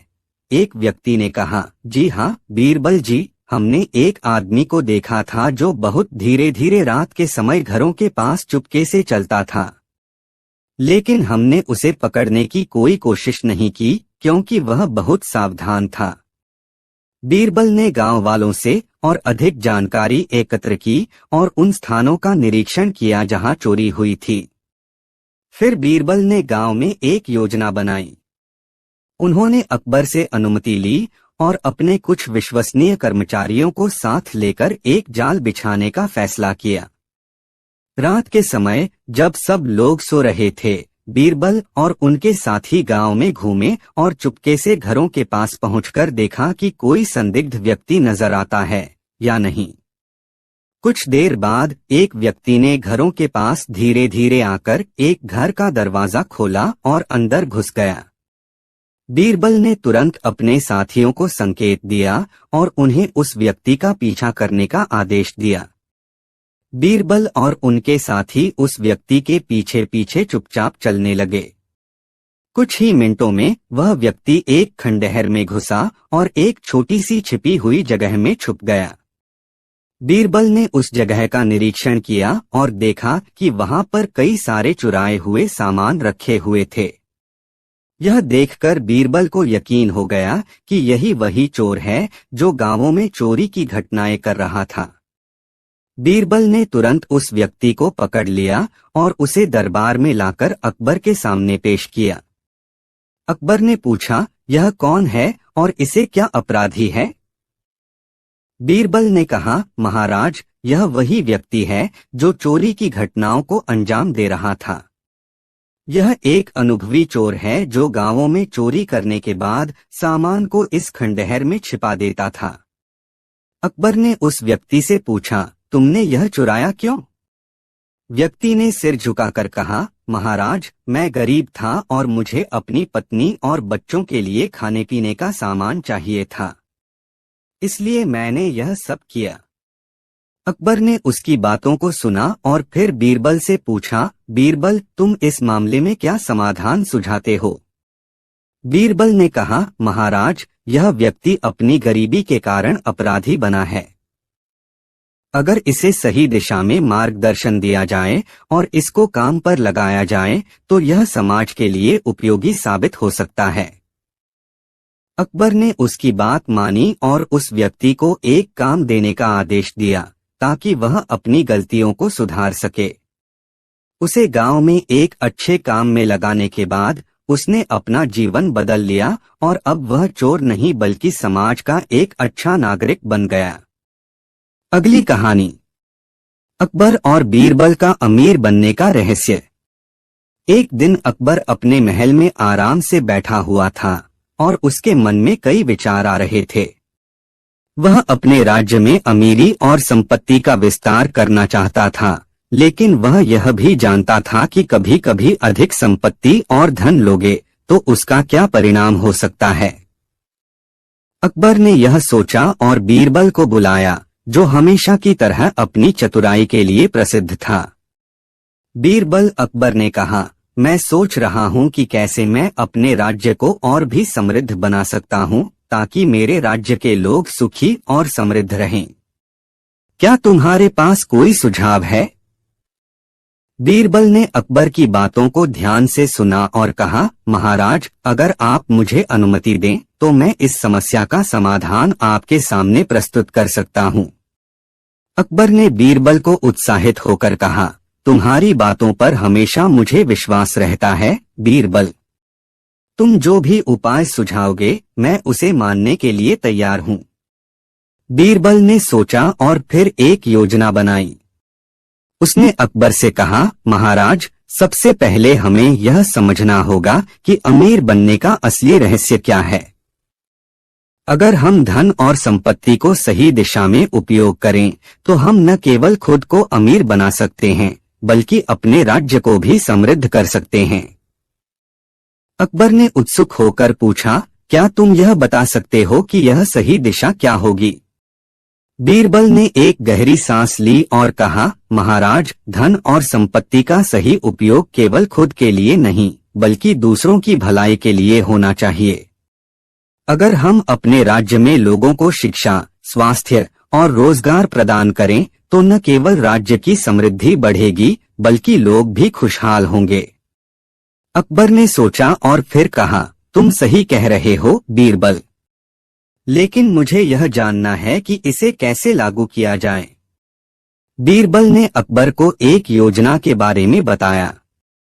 उसने कहा, महाराज, अगर आप इस समय कुछ धन और संपत्ति को समाज की भलाई के लिए खर्च करें तो इसके परिणाम बहुत ही अच्छे होंगे। हमें किसानों को सहारा देना होगा, व्यापारियों के लिए अच्छे अवसर पैदा करने होंगे और बच्चों को शिक्षा देने के लिए स्कूलों की स्थापना करनी होगी। अकबर ने बीरबल की बातों को सुना और कहा, मैं समझ गया, लेकिन क्या हमें किसी विशिष्ट स्थान से शुरुआत करनी चाहिए? बीरबल ने कहा, हाँ महाराज, हमें सबसे पहले उस गांव से शुरुआत करनी चाहिए जो सबसे अधिक गरीबी से जूझ रहा है। अगर हम वहां अच्छा काम करते हैं तो इसके सकारात्मक परिणाम पूरे राज्य में फैलेंगे। अकबर ने बीरबल की योजना को मंजूरी दी और तुरंत उस गांव को चुना जहां गरीबी की स्थिति सबसे खराब थी। बीरबल ने अकबर से अनुमति प्राप्त की और गांव में जाकर एक छानबीन शुरू की। गांव में बुरी स्थिति देख बीरबल ने वहां के लोगों से बात की और उनके हालात जानने की कोशिश की। गांव वालों ने बीरबल से कहा, हमारे पास ठीक से खेती करने के लिए उपकरण नहीं हैं और हमारे बच्चों के लिए कोई स्कूल भी नहीं है। हम गरीब हैं और हमें किसी तरह की मदद की आवश्यकता है। बीरबल ने गांव वालों से कहा, मैं यहाँ मदद करने के लिए आया हूँ। हम आपके लिए नए उपकरण, शिक्षा के अवसर और रोजगार के नए रास्ते खोलने का काम करेंगे।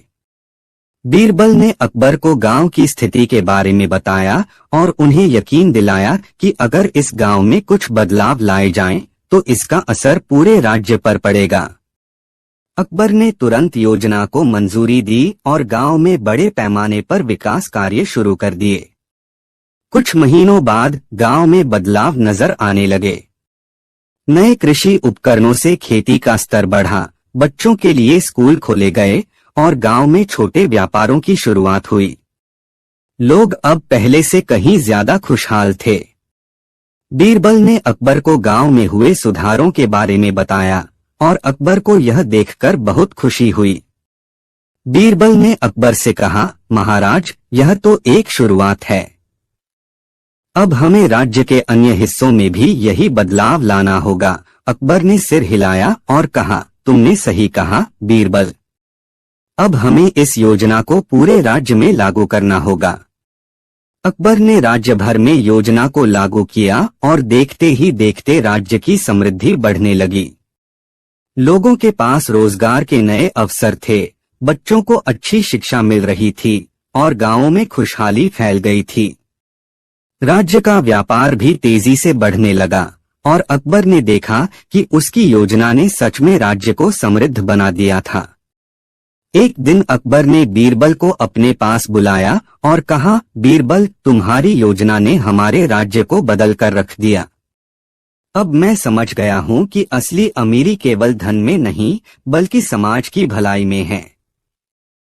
बीरबल ने मुस्कुराते हुए कहा, महाराज, सचमुच असली अमीरी वही है जो दूसरों की मदद से हासिल की जाए।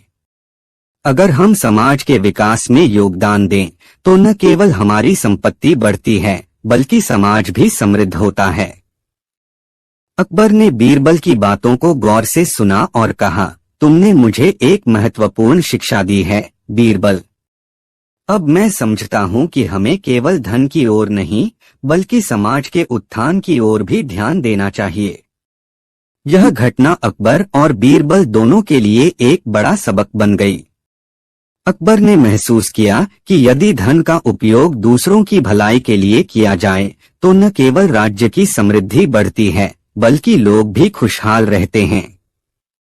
बीरबल की चतुराई ने अकबर को यह समझने में मदद की कि असली अमीरी और संपत्ति केवल व्यक्तिगत लाभ में नहीं, बल्कि समाज की भलाई में होती है।